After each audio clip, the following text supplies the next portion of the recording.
मैं कुछ अंतर्मन की बातें आपके सामने रखना चाहता हूं। पहली बात, इस कार्यसमिति की बैठक में भाग लेकर सचमुच मुझे सुखद अनुभूति हो रही है। और जिस समय आपके प्रदेश अध्यक्ष श्री स्वतंत्र देव सिंह जी अपने विचार व्यक्त कर रहे थे, अध्यक्षीय भाषण दे रहे थे, बहुत ही गौर से उनके भाषण को मैं सुन रहा था। और साथ ही जब स्वतंत्र देव सिंह जी बोल रहे थे तो ऊपर से लेकर नीचे तक स्वतंत्र देव सिंह जी को मैं देख रहा था। बहनों भाइयों, केवल भारतीय जनता पार्टी में ही हो सकता है। गरीब परिवार में पैदा हुआ, गरीब मां की कोख से पैदा हुआ कोई व्यक्ति, गांव से निकलकर सनई सनई आगे बढ़ते हुए आज उत्तर प्रदेश जो देश का सबसे बड़ा राज्य है, उसके अध्यक्ष की जिम्मेदारी का निर्वहन कर रहा है।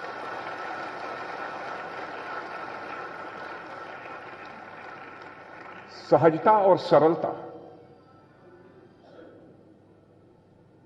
पराकाष्ठा की है। और मेरी निश्चित मान्यता है कि सहज और सरल वही होगा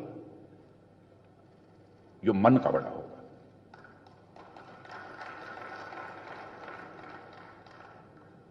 और मैं अपने अध्यक्ष जी के प्रति आभार भी व्यक्त करना चाहता हूं कि इस भारतीय जनता पार्टी उत्तर प्रदेश की कार्यसमिति में मुझे और मोदी जी को उन्होंने विशिष्ट आमंत्रित सदस्य के रूप में नामित किया है।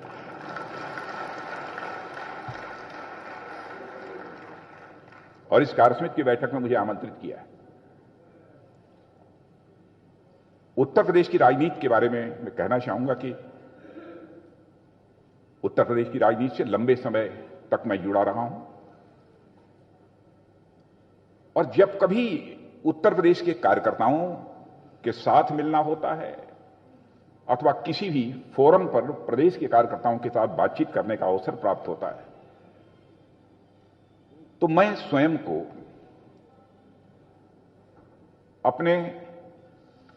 मैं कह सकता हूं, पद व कद की सीमाओं में नहीं बांध पाता हूं।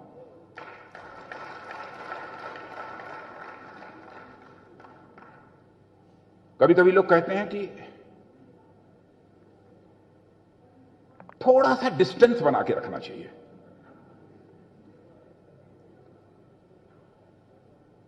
बहनों भाइयों, किसके साथ डिस्टेंस बना कर रखें?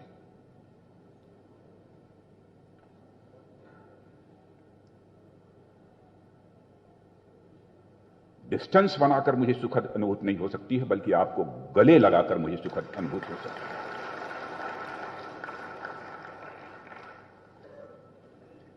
मुझे याद है कि राष्ट्रीय स्वयंसेवक संघ के कार्यवाह के रूप में मिर्जापुर से सार्वजनिक जीवन की यात्रा प्रारंभ की थी। वैसे तो विद्यार्थी परिषद में बीएससी और एमएससी में पढ़ते हुए अपनी जिम्मेदारी का विभाग संगठन मंत्री के रूप में जिम्मेदारी का निर्वहन किया था। और 23 वर्ष की अवस्था में ही भारतीय जनसंघ के जिला मंत्री के रूप में अपनी राजनीतिक यात्रा की मैंने शुरुआत की थी। उसके बाद जेल जाने के बाद सब सारा यह सिलसिला जो चल पड़ा, आगे बढ़ता ही गया।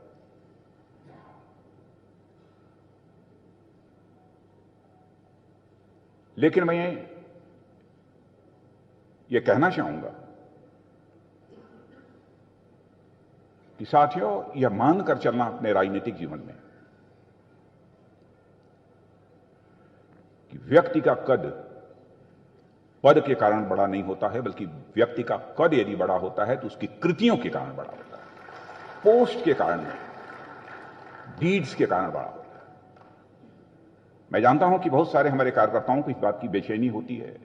इतने लंबे समय से मैं इस राजनीतिक पार्टी में काम कर रहा हूं, जो ओहदा, जो स्थान हमको हासिल होना चाहिए, वो अभी तक नहीं मिल पाया।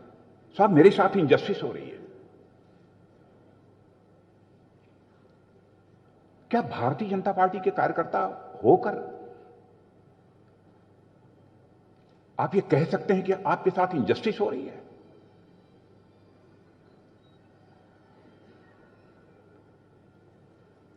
विश्वास रखना मित्रों, यदि आप भारतीय जनता पार्टी के कार्यकर्ता हो, देर हो सकती है लेकिन अंधेर किसी भी सूरत में नहीं होगी।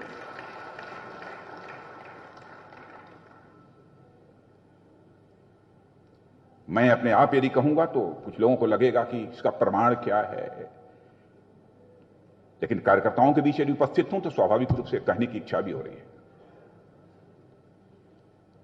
हमारे नेता जानते होंगे इस बात को। राजनीतिक क्षेत्र में काम करते हुए मैंने कभी मांगा नहीं है, और आपसे भी मैं निवेदन करना चाहता हूं, श्रम करते जाओ। जो श्रम करेगा उसको प्रतिष्ठा हासिल होगी। पद भले ही ना हासिल हो, प्रतिष्ठा हासिल होकर रहेगी। एक सामान्य सा कार्यकर्ता जो निस्वार्थ भाव से परिश्रम करने वाला है, आप देखते होंगे कि भले ही उसका कद कोई बड़ा ना हो, चाहे मैं हूं, चाहे मोदी जी हों, चाहे मुख्यमंत्री जी हों, चाहे कोई भी हो, जब देखते हैं कि ऐसा कार्यकर्ता है, स्वाभाविक रूप से नाम लेकर बुलाते हैं उसको, कभी उसके कंधे पर हाथ फेरते हैं, उसकी पीठ थपथपाते हैं। लोगों के सामने जो सम्मान उसको हासिल होता है, मैं समझता हूं किसी पद पर बैठे हुए अपने कार्यकर्ता को वह सम्मान हासिल नहीं हो सकता जो कि उस कार्यकर्ता को हासिल हो। और हम सब सौभाग्यशाली हैं कि भारतीय जनता पार्टी जैसी राजनीतिक पार्टी का कार्यकर्ता बनने का राजनीतिक जीवन में हम सबको अवसर प्राप्त हुआ है। आप ये कहेंगे कि भारतीय जनता पार्टी आपकी पार्टी है, स्वाभाविक रूप से आप इसकी प्रशंसा करेंगे। मित्रों, स्वाभाविक रूप से नहीं है, हकीकत है। भारतीय जनता पार्टी हिंदुस्तान की अन्य राजनीतिक पार्टियों से सर्वथा भिन्न राजनीतिक पार्टी है, अन्य राजनीतिक पार्टियों जैसी नहीं है।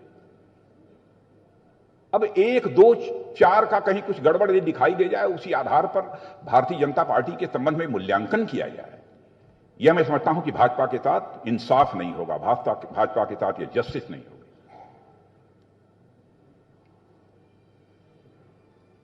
कल्पना करिए कि आज हम लोग देश की सबसे बड़ी पार्टी बन गए हैं। मुझे तो लगता है कि देखा जाए तो अंतर्राष्ट्रीय स्तर पर जितनी भी पॉलिटिकल पार्टीज हैं, उनमें सबसे बड़ी पॉलिटिकल पार्टी यदि कोई बन गई है आज, तो भारतीय जनता पार्टी बन गई है।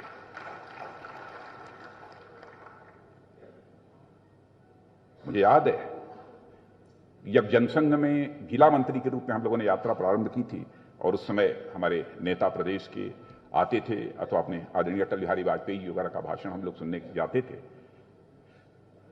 और कभी उनके साथ बैठकर चाय पीना होता था, तो कभी यह कोई नहीं कहता था कि हम कभी सत्ता में कभी जल्दी आ जाएंगे। लेकिन परिस्थितियों ने ऐसा करवट बदला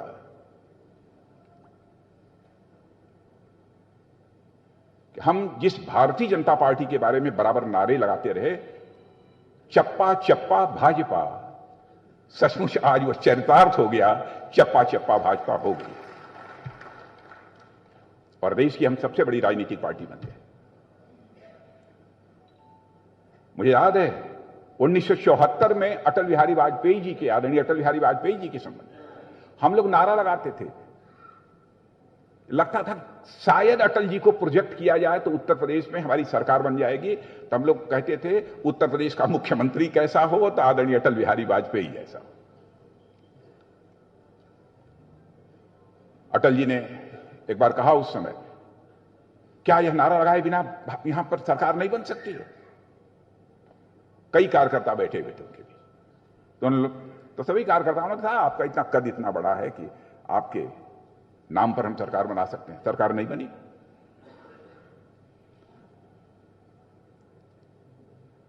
और 1967 में पहली बार संवित सरकार बनी थी।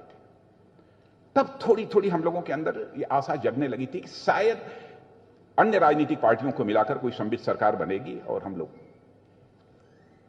धीरे धीरे चल के कभी सत्ता में आ सकते हैं। 77 में जनता पार्टी बनी, उसके बाद 80 में भारतीय जनता पार्टी। उसमें भारतीय जनता पार्टी ने विधानसभा का जो चुनाव लड़ा था उसमें 8 सीटों पर, 8 विधानसभा सीटों पर विजय प्राप्त हुई थी भारतीय जनता पार्टी, 8 सीटों पर। और फिर जो सिलसिला प्रारंभ हुआ उसके बाद से, और जब राम जन्मभूमि को लेकर जब आंदोलन प्रारंभ हुआ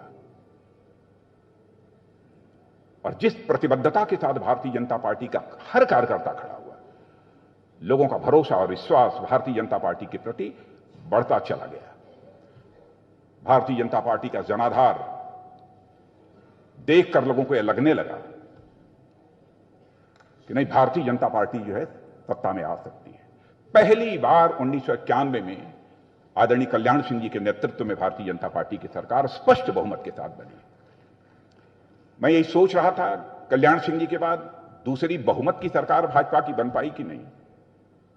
स्वाभाविक रूप से मेरा ध्यान योगी जी के ऊपर गया। अब जाकर 2016 में पहली बार, दूसरी बार श्रीमान कल्याण सिंह जी के बाद हमारी भारतीय जनता पार्टी के स्पष्ट बहुमत के आधार पर यह सरकार बनी है।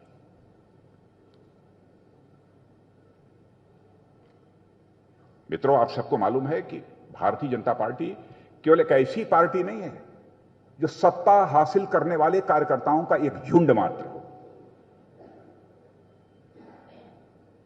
आपको लगता होगा कभी कभी जब हमारी उपलब्धियों का प्रचार करते हैं, हमारे प्रधानमंत्री जी का, हमारे मुख्यमंत्री जी, इन दोनों सरकारों का, तो आपको लगता है कि हम तो सत्ता हासिल करने के लिए काम कर रहे हैं। लेकिन सत्ता हासिल करने के बाद आपने क्या किया है उसकी समीक्षा करिए, तब आप इस नतीजे पर पहुंचेंगे कि भारतीय जनता पार्टी सत्ता हासिल करने वाले कार्यकर्ताओं का एक झुंड ही नहीं है, बल्कि एक जीवंत राजनीतिक संगठन है और इसकी कुछ विशिष्टता भी है, वैशिष्ट भी इस भारतीय जनता पार्टी का। स्वाभाविक रूप से आप इस नतीजे पर पहुंचेंगे। मैं दावे के साथ कह सकता हूं कि हिंदुस्तान की कोई भी राजनीतिक पार्टी इस बात का दावा नहीं कर सकती कि उसका कोई दर्शन हो, राजनीतिक दर्शन हो, अथवा किसी दार्शनिक अवधारणा के आधार पर अपनी पार्टी को आगे बढ़ा रहा हो। एक भी पार्टी नहीं। मैं कम्युनिस्ट पार्टी के बारे में भी कह सकता हूं, कम्युनिस्ट पार्टी के कई खंड हो गए, लेकिन आज सीना ठोककर आप भी कह सकते हैं, हम भी कह सकते हैं, सचमुच दार्शनिक अवधारणा लेकर अपने कदम को भारत की राजनीति में आगे बढ़ाने वाली कोई राजनीतिक पार्टी है कि भारतीय जनता पार्टी है। सारी राजनीतिक पार्टियों का विभाजन हुआ है, लेकिन लंबी यात्रा के बावजूद हमारी भारतीय जनता पार्टी का एक बार भी विभाजन नहीं हुआ है। यह कोई छोटी बात नहीं है। इतना समय गुजर जाने के बाद भी हमारी पार्टी का विभाजन नहीं हुआ है। राजनीतिक दर्शन की यहां पर मैं चर्चा नहीं करना चाहता कि हमारा दर्शन क्या है, और वह दर्शन राजनीतिक ही नहीं है, वह दर्शन है जो मनुष्य को जीवन में एक दिशा देता है, वह दृष्टि देता है। उसे मैं राजनीतिक दर्शन कहके उस एकात्म मानव दर्शन को छोटा नहीं करना चाहता। पंडित दीनदयाल उपाध्याय ने कहा कि यदि हम राजनीतिक पार्टी में यदि काम कर रहे हैं तो किसी न किसी दर्शन को अपने जीवन में स्वीकार करना चाहिए, ताकि हमारी राजनीतिक पार्टी को, हमारे राजनीतिक पार्टी के कार्यकर्ताओं को उस दर्शन के माध्यम से काम करने के लिए दिशा और दृष्टि मिल सके। तो दर्शन स्वीकार किया, एकात्म मानव दर्शन। उन्होंने कहा कि हर के केंद्र बिंदु में मनुष्य है। समाज जीवन में यदि आप काम कर रहे हो तो केंद्र जीवन में काम कर रहे हो, मनुष्य है, परिवार है, समाज है, संसार है, सृष्टि है, सबके ऊपर परमेष्टि है, परम सत्ता जिसे कहते हैं। तो उन्होंने कहा राजनीतिक पार्टी में यदि काम कर रहे हो तो तुम्हें यह सुनिश्चित करना पड़ेगा कि मनुष्य जो यह केंद्र बिंदु में है, इसको सुख की प्राप्ति कैसे होगी, इसको आनंद की प्राप्ति कैसे होगी, इसको परमानंद की प्राप्ति कैसे होगी। मैं आप सभी से अनुरोध करना चाहता हूं, आप इस मुद्दे पर चाहें प्रश्न पूछना तो कभी भी प्रश्न भी पूछ सकते हैं, बात भी कर सकते हैं। कैसे होगा? दीनदयाल जी ने कहा कि मनुष्य 4 चीजों को मिलाकर बना हुआ तन, यानी शरीर है, मन है, बुद्धि है और आत्मा है। 4 चीजों को मिलाकर ये मनुष्य बना हुआ। 4 चीजों को मिलाकर यदि मनुष्य बना हुआ है तो स्वाभाविक रूप से इन 4 चीजों की कुछ अपनी आवश्यकताएं होंगी, 4 चीजों की अपनी कुछ भूख होगी। इसे हमें पूरा करना होगा, तभी जाकर मनुष्य सुखी हो पाएगा।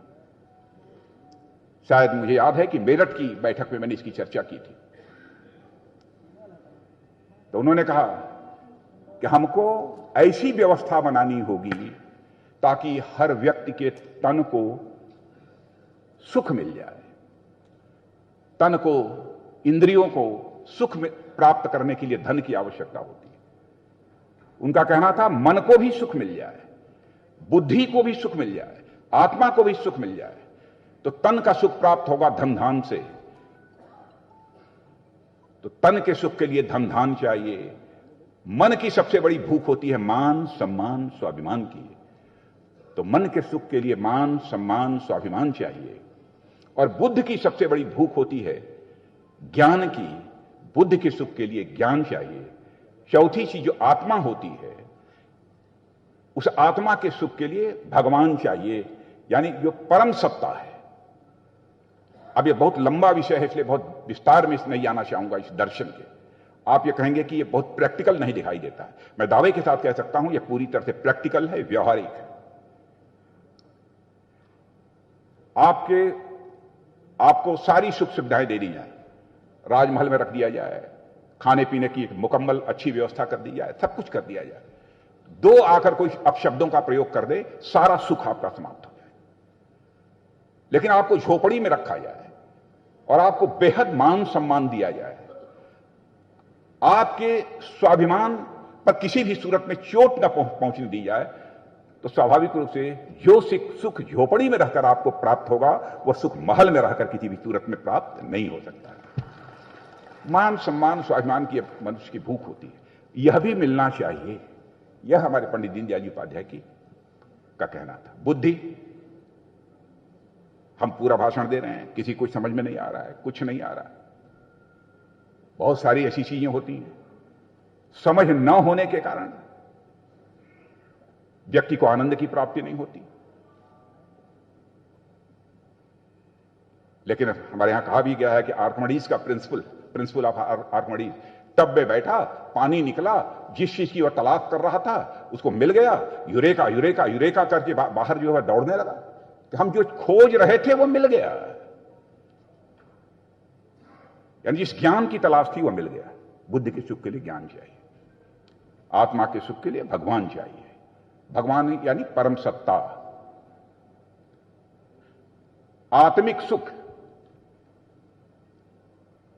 आत्मिक लगाव जितना ही लोगों के साथ आपका बढ़ता चला जाएगा, सुख की मात्रा, मैग्नीट्यूड ऑफ सुख उसी रेशियो में अपने आप बढ़ता चला जाएगा।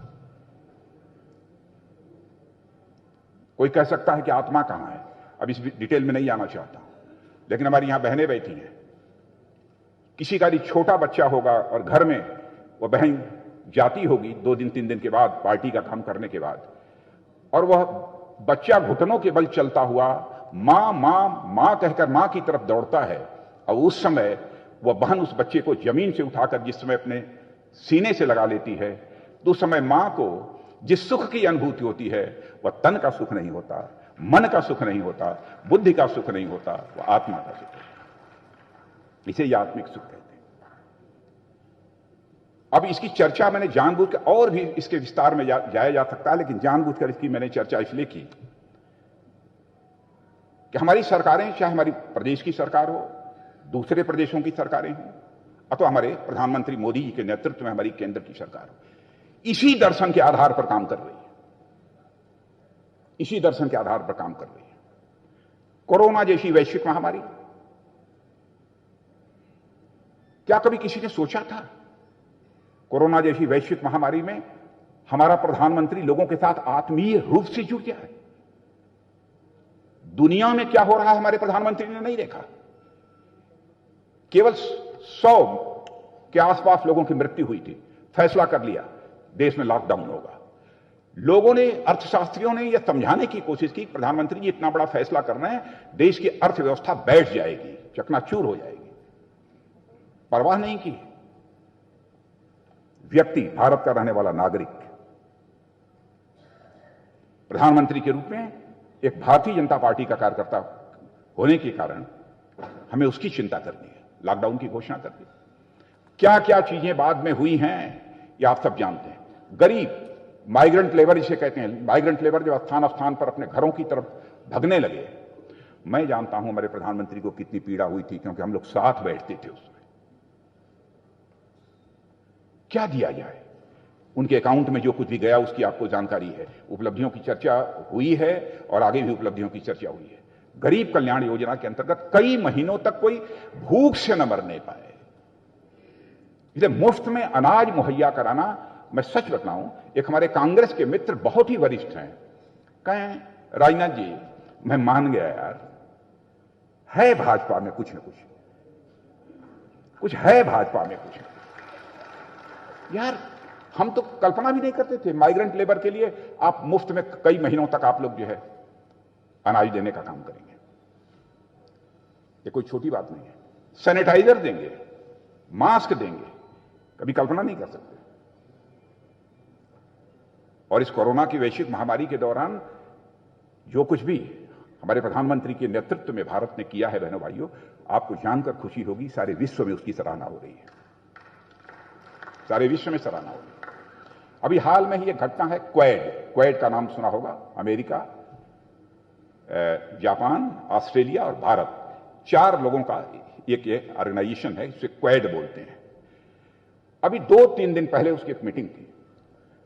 आपको जानकर खुशी होगी, मिस्टर ट्रंप नहीं, वो नहीं है, मिस्टर बाइडेन, जो बाइडेन, जो अमेरिका के इस समय राष्ट्रपति हैं, उन्होंने अपने भाषण में 4 ही संगठनों की थी और किसी की तारीफ नहीं की। भारत के बारे में उन्होंने कहा, भारत अब शक्तिशाली भारत बन रहा है, यह दुनिया का जो सुपर पावर कहा जाता है अमेरिका, उसके राष्ट्रपति ने। क्या ये कोई छोटी बात है? दुनिया के वह देश जो आर्थिक दृष्टि से कमजोर हैं, वह कहते हैं कि साहब वैक्सीन भारत ने तैयार कर ली है। आज आप सीना ठोक कर आप ये कह सकते हो कि दुनिया में जितना वैक्सीन तैयार हुआ है उसका 60% वैक्सीन यदि किसी ने तैयार किया है, भारत के वैज्ञानिकों ने तैयार किया। कहां हमारे यहां लैब्स नहीं थे, इंडस्ट्री नहीं थी जो वेंटिलेटर बनाए हैं, पीपी किट्स बन सके, नॉमिनल पीपी किट्स बनते थे, आज सैकड़ों हजारों की संख्या में हो गए। और दुनिया के 70 देशों को हम लोगों ने वैक्सीन मुहैया कराई है। कुछ को तो सहायता के रूप में मुहैया कराई है, कुछ को पैसे के आधार पर सहायता मुहैया कराई है। जानते हैं, कुछ हमारे आलोचकों ने यह भी कहा, प्रधानमंत्री जी आपको अपने देशवासियों की चिंता नहीं है, आप बाहर भेज रहे हैं। अरे यहां तो जन जन को वैक्सीन दी जाएगी, ऐसी मुकम्मल व्यवस्था ऑलरेडी हम लोगों ने कर रखी है, दी जा रही है। एक दिन में सबको नहीं दी जा सकती, वो तो दी ही जा रही है सबको। और मैं कहूंगा इस कार्य समिति की बैठक में वैक्सीन का इजाद करके जो करिश्मेटिक काम हमारे वैज्ञानिकों ने किया है, सबके द्वारा तालियां बजाकर उनका अभिनंदन किया जाना चाहिए, उनके प्रति आभार व्यक्त किया जाना चाहिए। देश के वैज्ञानिकों पर हमें नाज है। मैं जानता हूं कि जन सामान्य में जिनके पास सत्ता होती है, ताकत होती है, उनका तो लोग सम्मान करते हैं, सामान्य व्यक्ति, लेकिन वैज्ञानिकों को जो सम्मान प्राप्त होना चाहिए, उनकी मेधा, उनकी प्रतिभा, वो प्राप्त नहीं हो पाता। करिश्मेटिक काम किया है। और आप ये देखिए, सांस्कृतिक राष्ट्रवाद, यह भी हमारी विचारधारा है। हमारी पार्टी ने क्या किया? हमारे प्रधानमंत्री जी ने कहा कि भाई आजादी के 75 वर्ष पूरे हो रहे हैं 2022 में, अब हम लोग 2022 के पहले 75 जो सप्ताह होंगे, तब से हम अमृत महोत्सव की शुरुआत कर देंगे। वैसे तो अमृत महोत्सव तो 2022 से लेकर 15 अगस्त 2022 से लेकर 15 अगस्त 2023 तक मनाया जाएगा, उन्होंने पहले कर लिया। क्या जरूरत है इतनी रुचि लेकर? कोई ये कह सकता है जब अमृत महोत्सव में बनाकर क्या होगा? क्या यह आवश्यक नहीं है? देश को एक रखना है, अखंड रखना है, भारत को स्वाभिमानी भारत बनाकर रखना है, तो राष्ट्रीय स्वाभिमान की भावना उनके अंदर पैदा होनी चाहिए। कौन सोचेगा? सत्ता प्राप्त करने वाली कोई राजनीतिक पार्टी से नहीं सोच सकती है। हमारे यहां जिन लोगों ने अपनी शहादत दी है, अपनी जिंदगी गंवाई है, अपनी जिंदगी की सारी खुशियों को गंवाया है, क्या उनके प्रति सम्मान व्यक्त करना यह हमारा दायित्व नहीं बनता है? नहीं आगे देश के ऊपर यदि कोई संकट पैदा होगा, क्यों कोई अपनी जिंदगी गंवाएगा, क्यों शहीद होगा, क्यों बलिदान देगा। और मैं आपसे अनुरोध करना चाहता हूं कि अमृत महोत्सव का सिलसिला, मैं समझता हूं कि यहां पर हमारे अध्यक्ष जी ने, स्वतंत्र देव जी ने और सुनील बंसल जी ने एक व्यापक इसकी योजना निश्चित रूप से बनाई होगी, और सरकार की तरफ से भी इस दृष्टि से कोई योजना निश्चित रूप से बनी होगी, ऐसा मेरा विश्वास है। ये तो सबसे बड़ी बात, ओहो ज्यादा हो गया, नहीं यह ज्यादा हो गया। राजनीति में विश्वसनीयता, अब मैं जल्दी जल्दी करूंगा इधर। राजनीति में विश्वसनीयता है सबसे बड़ी बात है। विश्वसनीयता सबसे बड़ी पूंजी होती है। एक बार कोई नेता कुछ बोल दे तो जनता विश्वास कर ले। अब जैसे लखनऊ के लोग जानते होंगे, गाजियाबाद के लोग जानते होंगे, मित्रों चुनाव लड़ते समय मैं कभी भी सांसद का चुनाव लड़ा हूं, जनता को आश्वासन नहीं देता हूं।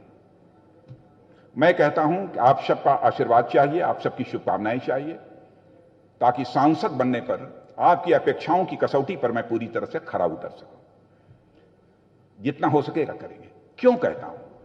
क्योंकि विश्वास का संकट किसी भी सूरत में पैदा नहीं होना चाहिए, और आज की राजनीति का सबसे बड़ा संकट है।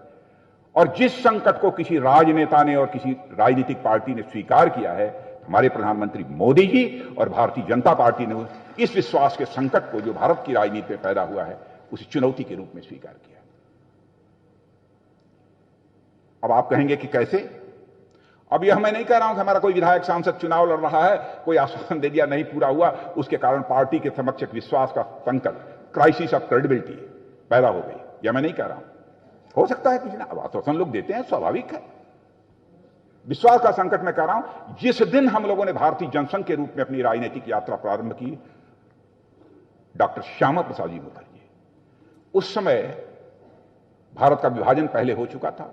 हम लोगों ने कहा जम्मू कश्मीर को धारा 370 के तहत जो स्पेशल स्टेटस मिला हुआ है, हम आते ही सप्ताह उसे समाप्त करेंगे। जब जब चुनाव होता था तब तब हम लोग बराबर यही बात दोहराते थे। लोग कहते हैं कि भाजपा वाले हर बार लोगों की आंखों में धूल झोंक कर वोट लेने की कोशिश करते हैं। बहनों भाइयों, देखा वो क्षण आ गया। हर इलेक्शन मैनिफेस्टो में हम कहते थे धारा 370 समाप्त करेंगे,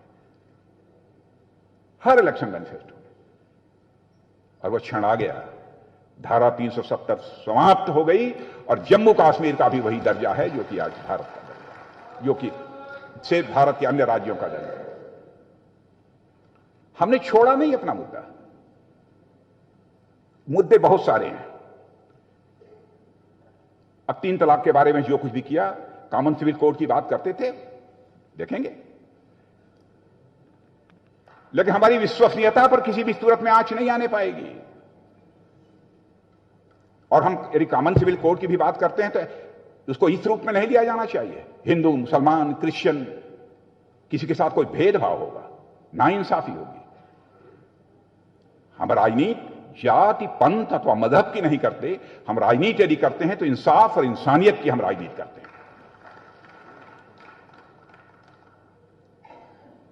अब बीच में जब से राम जन्मभूमि के आंदोलन प्रारंभ हुआ, तो उसके बाद जितने भी चुनाव हुए, तो हम लोग उसमें राम जन्मभूमि, हम आएंगे तो अयोध्या की धरती पर भव्य राम मंदिर बनाएंगे। बहनों भाइयों, लोग कहते क्या थे, ये भाजपा वाले केवल वोट पाने के चक्कर में जब इलेक्शन आया राम जन्मभूमि को ला देते अपने घोषणा पत्र। वह दिन आ गया। आज यहां भी सरकार है, यहां योगी जी और केंद्र में मोदी जी, और हमारे प्रधानमंत्री ने आकर शिलान्यास राम मंदिर का कर दिया। यह भी पूरा हो गया। यही मैं आप सबसे निवेदन करना चाहता हूं कि विश्वास का संकट किसी भी सूरत में पैदा नहीं होना चाहिए। यह हमारी कोशिश होनी चाहिए। और यह संयोग देखिए, जब ढांचा गिरा तब भी भाजपा के मुख्यमंत्री श्री कल्याण सिंह जी थे, और राम मंदिर का शिलान्यास हुआ तो यहां के मुख्यमंत्री योगी जी। यह संयोग ही है योगी जी। अब भाजपा की सरकार उस समय, भाजपा की सरकार इस समय। कुछ न कुछ ऊपर वाले को मंजूर है। मंजूर यह है कि भारत एक सशक्त भारत के रूप में खड़ा होना चाहिए पूरे विश्व में, अंतर्राष्ट्रीय जगत में जिसकी साख हो, धाक हो, धमक हो, विश्वसनीयता। और जब भारत ऐसा भारत बनेगा तो भारत केवल भारतवासियों की चिंता करने वाला ही भारत नहीं होगा, बल्कि भारत एक ऐसा भारत बनेगा जिस भारत देश के ऋषियों और मनीषियों ने, केवल भारत देश के ऋषियों और मनीषियों ने इसी भारत की धरती से वसुधैव कुटुंबकम का संदेश देने का काम किया है। तो हमारे ऋषियों मनीषियों ने किया है कि दूसरे ने नहीं किया है। सारा विश्व ही हमारा परिवार है। हम अपनी ताकत भी यदि अपनी बढ़ाना चाहते हैं तो विश्व कल्याण के लिए, कि हम ताकत हो जाएं, हम सारी सुख सुविधा भोगें, यह हमारा उद्देश्य नहीं रहा है। मैं याद दिलाना चाहता हूं, जो हमारे सॉफ्ट पावर है, जो हमारी कल्चरल वैल्यूज है, जो हमारी संस्कृति है, यही हमारे देश की सबसे बड़ी ताकत है।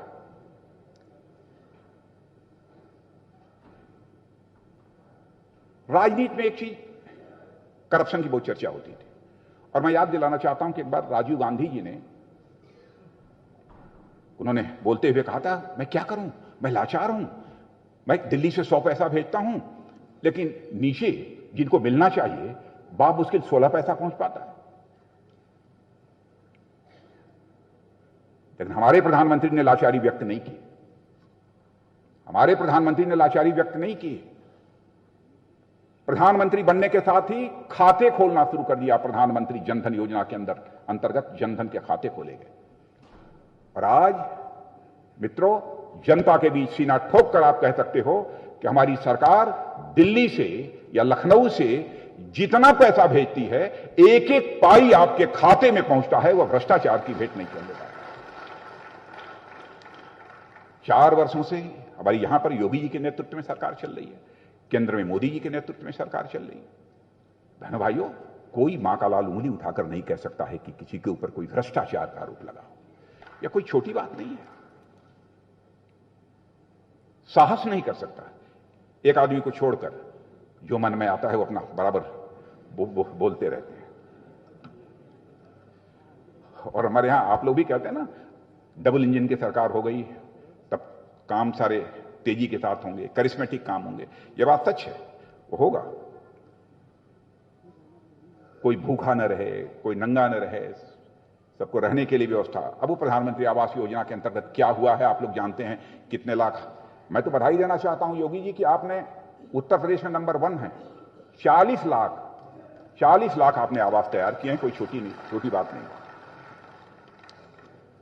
और मित्रों, इसी उपलब्धि के साथ मैं स्वच्छता आंदोलन में चर्चा करना चाहता हूं। जब स्वच्छता को एक आंदोलन बनाने का संकल्प लिया हमारे प्रधानमंत्री ने, मोदी जी ने, तो जब झाड़ू लेकर जब सड़कों पर निकले तो मैं सच बतलाता हूं, हमारी पार्टी के लोगों ने कहा कि प्रधानमंत्री जी यह सब क्या शुरू कर दिया उन्होंने, क्या इससे पार्टी को वोट मिलेगा? कोई कल्पना भी नहीं करता था कि स्वच्छता को आंदोलन का स्वरूप धारण कर लेने के बाद कितना बड़ा परिवर्तन आएगा, कोई कल्पना नहीं करता था। स्वच्छता में कोई झाड़ू लगाना ही नहीं था। फैसला किया कि हिंदुस्तान का एक भी घर नहीं होगा जिस घर में टॉयलेट नहीं होगा।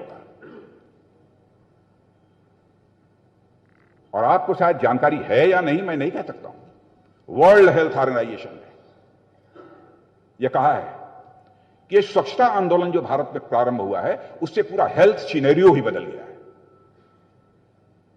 भारत का। अब वो हेल्थ सिनेरियो जो बदला है, कभी आप मिलेंगे तो कभी मैं उसकी चर्चा करूंगा कि किस प्रकार से वह हेल्थ सिनेरियो में एक बहुत बड़ा परिवर्तन आया है। प्रधानमंत्री उज्ज्वला योजना और बहुत सारी योजनाएं हैं। मुझे खुशी है, बिजली कनेक्शन भी जो 18 करोड़ सारे देश में दिए गए हैं, नंबर 1 राज्य यदि कोई है तो हमारा ये उत्तर प्रदेश है। मैं योगी जी, आपकी सरकार को मैं बधाई देना चाहता हूं। कई मामलों में नंबर 1 पर हमारा ये भारत है। स्वास्थ्य सुरक्षा कवच के मामले में भी 1 करोड़ 18 लाख लोगों को स्वास्थ्य सुरक्षा कवच दिया गया है। 1 करोड़ 18। ये कोई छोटी उपलब्धियां नहीं है, बहुत सारी उपलब्धियां हैं। कुछ इसकी चर्चा कर दी है उन्होंने, मैं उस विस्तार में नहीं आना चाहता हूं। मैं कह सकता हूं कि हमारी सरकार ने गरीबों का, वंचितों का, मजदूरों का, दलितों का काफी हद तक दिल जीतने में कामयाबी हासिल की है। हम दिल जीतेंगे उनका, और वह कामयाबी हम लोगों ने हासिल की है। बहनों भाइयों, यहां पर मैं अपने मुख्यमंत्री जी को इसलिए बधाई देना चाहता हूं, बहुत सारी योजनाएं जो यहां पर लंबित पड़ी हुई थी, उन योजनाओं को भी आपने मुख्यमंत्री बनने के साथ आपकी सरकार ने लागू किया है, इसके लिए आप बधाई के पात्र। मैं एक बाण सागर योजना की मैं चर्चा करना चाहता हूं। लंबे समय से वह आधा अधूरा पड़ा हुआ है। बहुत सारे इस प्रकार के रोड प्रोजेक्ट्स थे, इन सब सारी चीजों को आपने पूरा किया है। सिंचाई की दृष्टि से भी सिंचित भूमि में जो इजाफा किया है वह 3.77 लाख हेक्टेयर, 3.77 लाख हेक्टेयर, ये इजाफा आपने किया है। सेल्फ हेल्प ग्रुप के माध्यम से आपने 10 लाख सेल्फ हेल्प ग्रुप महिलाओं के बनाए हैं, और उसमें 1 करोड़ महिलाओं को जोड़ा जा रहा है। यह कोई छोटी बात नहीं है।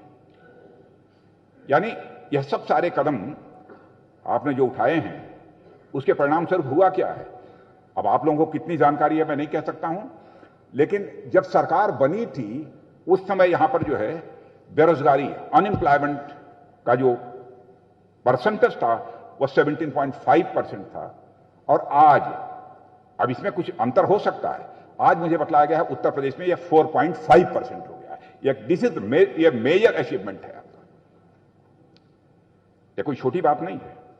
लॉ एंड ऑर्डर के मामले में तो पूछिए मत।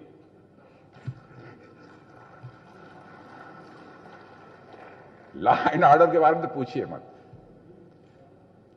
पहले जो योगी जी बोल देते थे वो तो बोलूंगा नहीं मैं। साफ राज्य इतना बड़ा है, लेकिन लॉ ऑर्डर के फ्रंट पर मैं अपने जनप्रतिनिधि हों, चाहे हमारे कार्यसमिति के लोग हैं, समय समय पर कहीं पर कोई समस्या लगती है तो मैं समझता हूं कि संगठन के माध्यम से भी, स्वतंत्र जी हैं, सुनील जी बंसल हैं, उनके माध्यम से भी कभी, क्योंकि मुख्यमंत्री के पास इतना समय नहीं होता कि बराबर लोगों को समय दे सके, ये चीजें उन तक पहुंचनी चाहिए। क्योंकि हम लोग राम राज्य की कभी कल्पना किया करते थे, वो भी तो साकार होना चाहिए। अराजक की स्थिति में राम राज्य का स्वप्न हमारा किसी भी सूरत में साकार नहीं हो सकता है। और मैं एक बात कहना चाहूंगा, इस समय जो किसानों का आंदोलन चल रहा है, बहनों भाइयों, किसानों के लिए हमारी सरकार ने जो कुछ भी किया है उसकी आप सबको जानकारी है कि हर किसान के खाते में 6-6 हजार रुपया जिस तरीके से प्रतिवर्ष डाला गया है उसकी भी जानकारी है। हमारे प्रधानमंत्री का संकल्प है कि हम उनकी आमदनी को दोगुना करेंगे। मैं अपने किसान भाइयों से भी विनम्र अपील करना चाहता हूं, बातचीत के द्वारा ही उसका समाधान हो सकता है। आप बैठिए, बातचीत करिए, समाधान निकलना चाहिए और यह आंदोलन का सिलसिला समाप्त होना चाहिए। क्योंकि हम लोगों का संकल्प है कि किसानों की आमदनी हम दोगुना करेंगे, दोगुना तो होगी ही होगी। कोशिश है आगे भी इसे बढ़ाने की। एमएसपी किसी भी सूरत में बंद नहीं होगी। और मैं सारे देश का आंकड़ा नहीं देता हूं, यहां का देता हूं। ये यहां पर भारी मात्रा में काफी हमारे पास वो आंकड़ा नहीं है, लेकिन मैं देख रहा था 66,000 करोड़ की शायद मिनिमम सपोर्ट प्राइस पर परचेज आपने की है, लगभग 68,000 crore, lakh crore, lakh metric ton. Amount में बतला रहा था 66,000 करोड़ का, 66,000 करोड़, और 378 लाख टन यह खरीदा है। तो एमएसपी बंद करने का सवाल ही नहीं है। हम सभी लोग किसान परिवार के हैं, हमारी पूरी सहानुभूति है। और मैं उनसे अपील करना चाहूंगा कि वो बैठें, जितनी बार कहेंगे उतनी बार बैठेंगे, क्लास वाइज डिस्कशन हो जाए। जहां जो कहेंगे संशोधन करने के लिए, किसानों के हित में, कृषि जगत के हित में जो कुछ भी होगा वो हम लोग पूरी तरह से उसमें संशोधन भी करने को तैयार है। अन्य कहीं पर भी कोई कठिनाई आ रही है तो उसका भी समाधान करने के लिए हम लोग पूरी तरह से तैयार हैं। बहनों भाइयों, क्योंकि समय ज्यादा हो गया है इसलिए मैं यही कहना चाहता हूं, शेष बातों के यहीं पर छोड़कर मैं ले जाना चाहता हूं कि 15 अगस्त 1947 को जब हमको आजादी मिली थी, तो उस समय ये लोग संदेह व्यक्त किया करते थे कि भारत अपनी आजादी बचा पाएगा कि नहीं बचा पाएगा। भारत की बहुत सारी ऐसी वैश्विक ताकतें हैं, उन वैश्विक ताकतों के मुकाबले भारत कभी खड़ा हो पाएगा कि नहीं हो पाएगा, यह तरह तरह की आशंकाएं हम लोग व्यक्त किया करते थे। लेकिन आज हर कार्यकर्ता ही नहीं बल्कि जन सामान्य के अंदर यह विश्वास हो गया है कि अब भारत को सुपर पावर बनने से, माने वैश्विक महाशक्ति बनने से अब दुनिया की कोई ताकत रोक नहीं सकती है। यह भरोसा और विश्वास लोगों के अंदर पैदा है। चाहे वह सीमा की सुरक्षा का प्रश्न हो, चाहे आंतरिक सुरक्षा का प्रश्न हो, बहनों भाइयों, उससे हम लोग किसी भी सूरत में कंप्रोमाइज करने वाले नहीं हैं। संकेत में ही आप तक संदेश मैं देना चाहता हूं। इस बार इंडो चाइना जब स्टैंड ऑफ था, उस दौरान हमारे सेना के जवानों ने, सुरक्षा के जवानों ने जो करिश्माई काम किया है मित्रों, मैं कहना चाहता हूं कि उसकी जितनी भी तारीफ की जाए कम है। हर भारतवासी का मस्तक गर्व के साथ ऊंचा हो जाता है। केवल शौर्य और पराक्रम का ही परिचय नहीं दिया है, हमारी भारत की सेना ने शौर्य और पराक्रम के साथ साथ संयम का भी परिचय दिया। आप कहेंगे संयम सेना के पास, मैं कहूंगा हां, क्योंकि हम किसी के ऊपर आक्रमण नहीं करना चाहते। दुनिया के किसी देश की 1 इंच जमीन पर हम कब्जा भी नहीं करना चाहते। हमारा इतिहास उठाकर कोई देख ले, न तो हमने दुनिया किसी देश पर कभी आक्रमण किया है, न दुनिया की 1 इंच जमीन पर कभी हमने कब्जा किया है। यह भारत का चरित्र है। इसीलिए हमारी भूमि में नहीं आप घुस सकते हो, इस संयम का परिचय दिया। और उरी और पुलवामा की जो घटना हुई है, बहनों भाइयों, एयर स्ट्राइक की जरूरत पड़ी है, तो एयर स्ट्राइक करने में भी भारत ने कभी संकोच नहीं किया है। और अपने देश की धरती पर आतंकवादियों को मारने के लिए नहीं, बल्कि दुनिया के दूसरे देश की धरती पर जाकर आतंकवादी ठिकानों का सफाया करने में हमारी सेना के जवानों ने, हमारे एयरफोर्स के जवानों ने कामयाबी हासिल की। यानी कोई कमजोर देश इस काम को नहीं कर सकता। भारत तेजी के साथ आगे बढ़ रहा है। प्रश्न यह है कि यह सब सारी चीजें हैं, उनको जन सामान्य तक ले जाने का काम कौन करेगा? आप जैसे, हम जैसे कार्यकर्ता ही करेंगे। हम सबको मिलजुल कर करना है। हम यहां बैठे हैं तो इसका मतलब नहीं कि आपसे बहुत बड़े हो गए। जैसे आप हैं वैसे हम सबको मिलकर करना पड़ेगा। और मुझे याद है 98 में जब मैं इसी उत्तर प्रदेश भारतीय जनता पार्टी का अध्यक्ष था, नरेंद्र सिंह जी को शायद इस बात की जानकारी होगी, डॉक्टर रमापति राम जी त्रिपाठी साहब महामंत्री थे हमारे साथ, और शाही जी भी। उस समय मैंने उत्तर प्रदेश के हर बूथ कमेटी बनाई थी, हर बूथ की कमेटी बनाई थी। और उसमें हमारे आदरणीय कुशाभाऊ जी ठाकरे राष्ट्रीय अध्यक्ष हुआ करते थे, उनको आमंत्रित, इतनी मोटी मोटी सब बूथ कमेटी लोगों ने बनाई थी, तो उसमें कुशाभाऊ जी ठाकरे को समर्पित किया था। उसमें बहुत बड़ी बात लगती थी। लेकिन आज उत्तर प्रदेश में सचमुच हमारे अध्यक्ष जी ने, हमारे संगठन मंत्री सुनील बंसल ने और अन्य पदाधिकारियों ने मिलजुल कर, सारे कार्यकर्ताओं ने मिलकर जिस तरीके से सांगठनिक ढांचा खड़ा किया है, उसकी जितनी भी प्रशंसा की जाए वो कम है। और उसमें सबसे हम सभी लोगों का बास यदि कोई है तो पन्ना प्रमुख है। मैं तो कहता हूं पन्ना प्रमुख यह पार्टी प्रेसिडेंट से कम नहीं है। ताकत हमारी पार्टी की यदि कोई है तो हमारा पन्ना प्रमुख।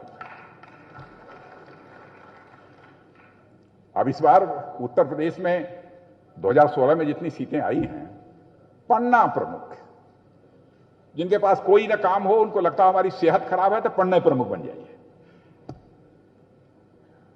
और जाइए और इस संकल्प के साथ जाइए कि उत्तर प्रदेश में 2016 में जितनी सीटों पर हमने विजय प्राप्त की थी, उससे कहीं 2017 मुझे वहां का याद आ रहा है, असम का। अब असम की सभा को संबोधित करके आया हूं 2016।